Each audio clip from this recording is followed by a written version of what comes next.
going on, Jerome? It's a beautiful Wednesday. Birds are indeed chirping and stuff, and it's time for another Vikings news dump. So I'm actually feeling good, right? Because I feel like, I've said this before, I feel like this channel is a bit of therapy for me. You know what I mean? Especially after the losses on the live stream, just talking things out, going through the 12 stages of grief generally, and, being pissed off Sunday, pissed off Monday, fire everyone. By Wednesday, you're like, all right, we're going to give it to these mother. We're going to go get the commies. Communism has never worked, so we're going to whoop that ass at historic U.S. Bank Stadium. The crowd will be loud and proud, hopefully. The boos, sometimes earned. All right, but support our guys. Hopefully they give us something to cheer about, as well as can JJ McCarthy get his first win at U.S. Bank Stadium? It'd be kind of nice. But, of course, the story of the week, Adam, Jerome, Ezekiel Thielen. Well, do we still come? Yeah. Mankato State University Community College alum.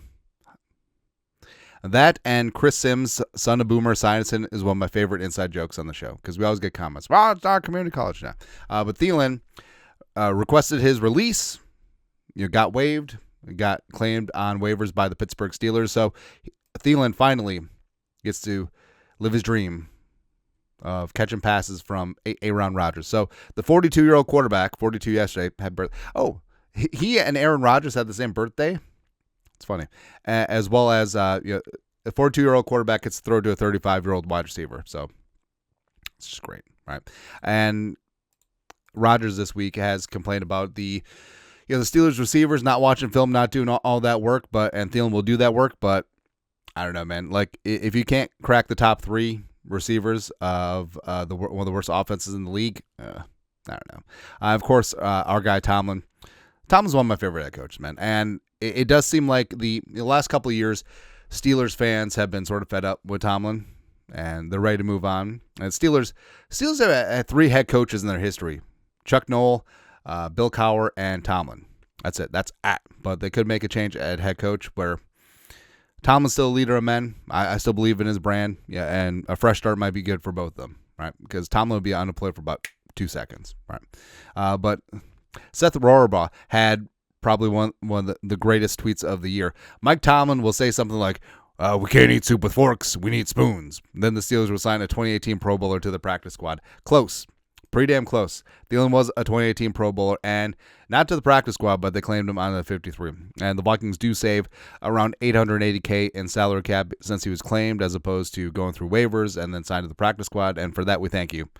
And again, Thielen wanted to go to a contender. The Steelers are 6-6. Like, maybe they'll win the AFC North, maybe not.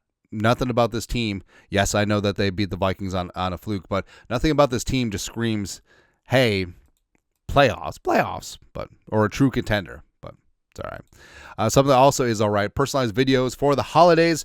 We just did a batch of these just now, and they're a ton of fun, man. So basically, they just turn into riffs, right? So $20 custom video, $50 custom topic, etc.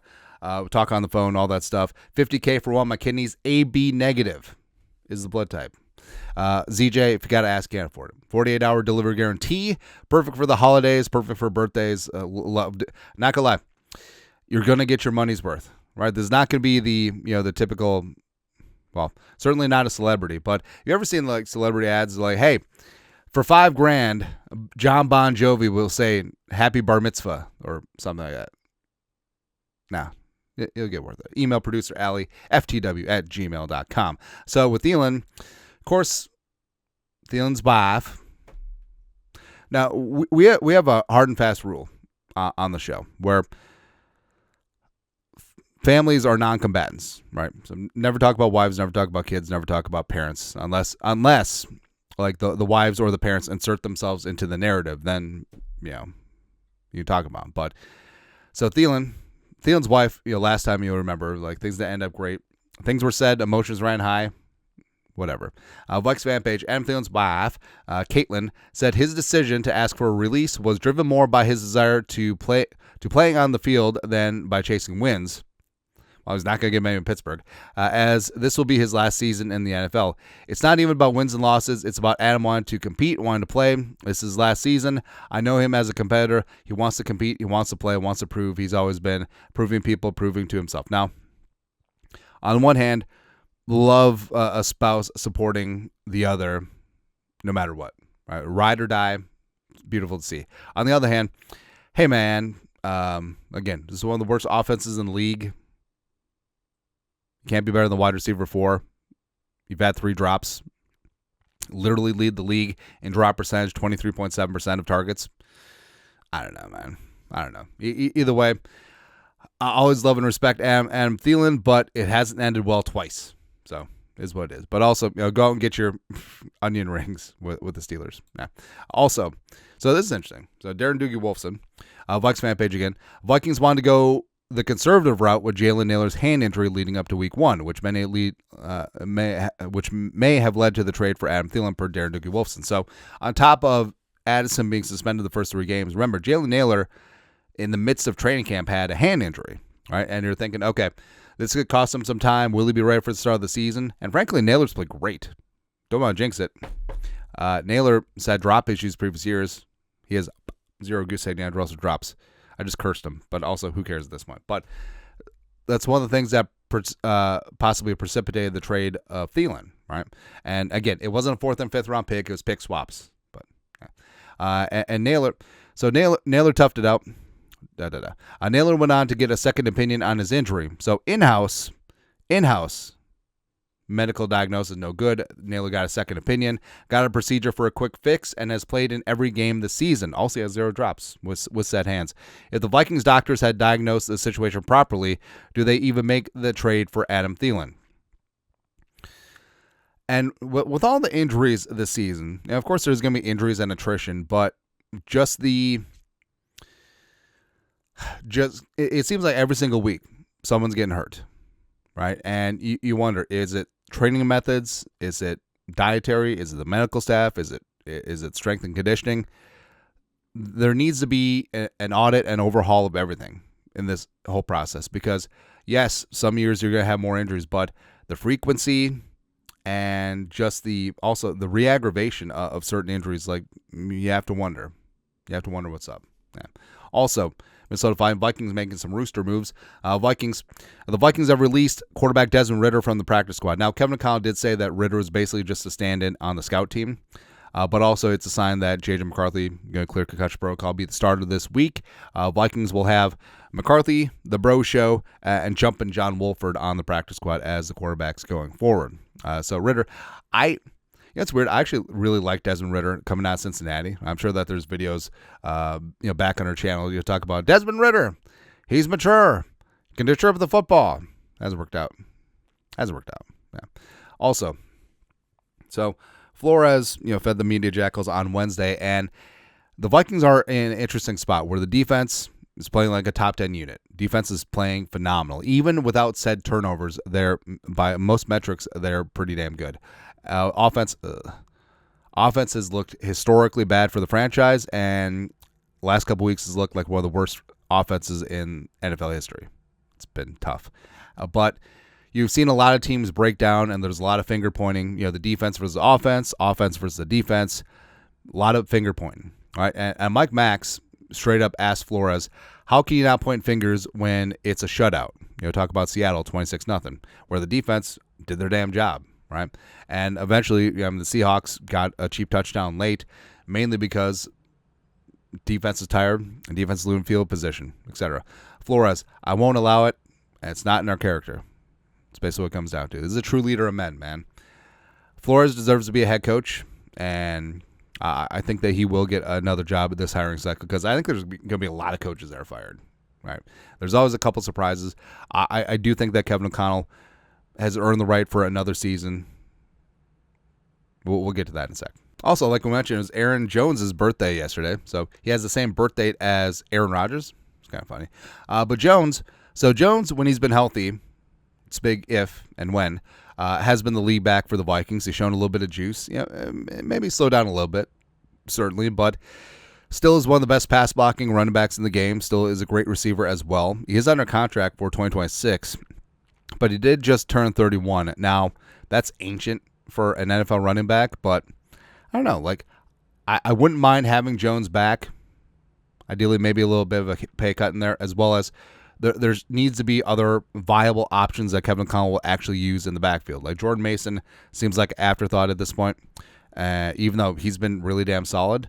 Jeremiah Love one time in the draft, but who knows. But props to Showtime. Happy birthday. Wear the sombrero. It's awesome. Special teams in the Pro Bowler. Andrew DePaulo, Bagels. Retweet is a Pro Bowl vote for your favorite specialists. Ryan Wright, Will Rockard, Miles Price, Andrew DePaulo. Comments with the same hashtag also count. So the fact that Will Rockard isn't even on the top 10 in voting right now is ridiculous. Like, he's honestly been one of the best kickers in the National Football League. He's been money from 50 plus. NFL record 4+ field goals of 59 plus in the same season. His 2 misses have hit the camera or hit a cable on both, allegedly. And also, Ryan Wright has been doing some damn work too, man. So it's a great story.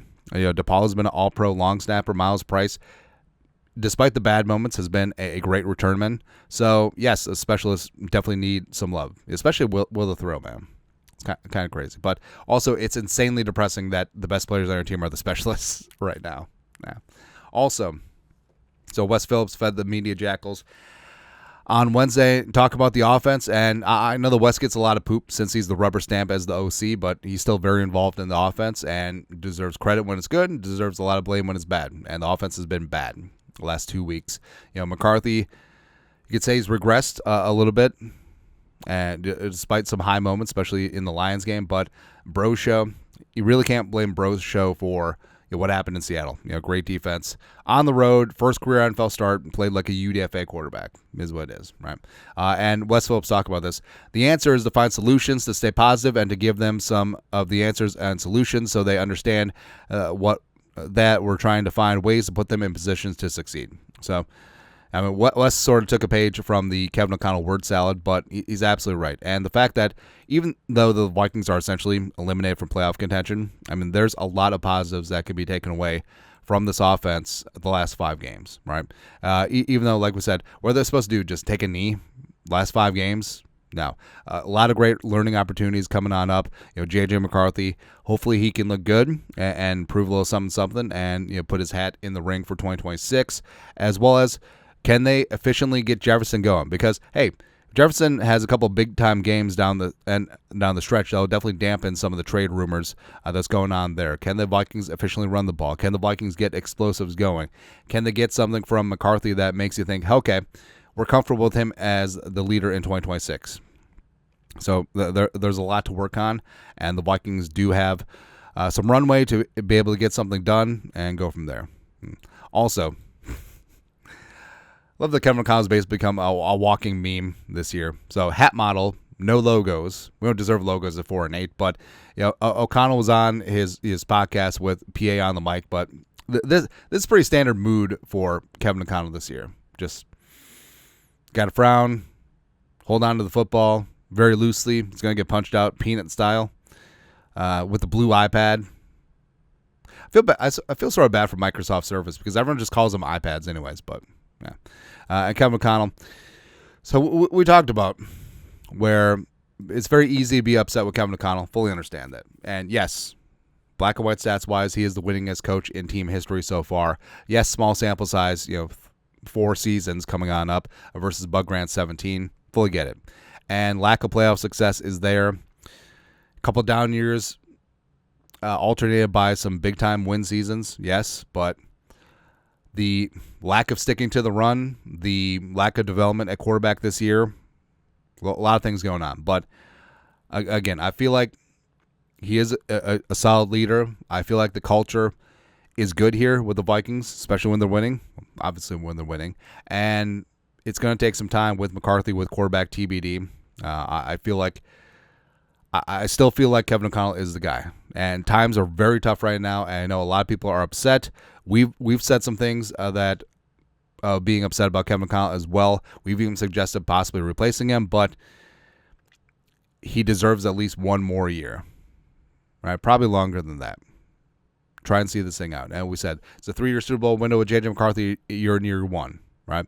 But also that doesn't mean that there won't be competition, which would be a good thing. Vikings fan page. The Vikings, Alec Lucy Athletic. The Vikings are going to need insurance at quarterback, someone to compete with McCarthy at the bare minimum, and I think that's perfectly fine.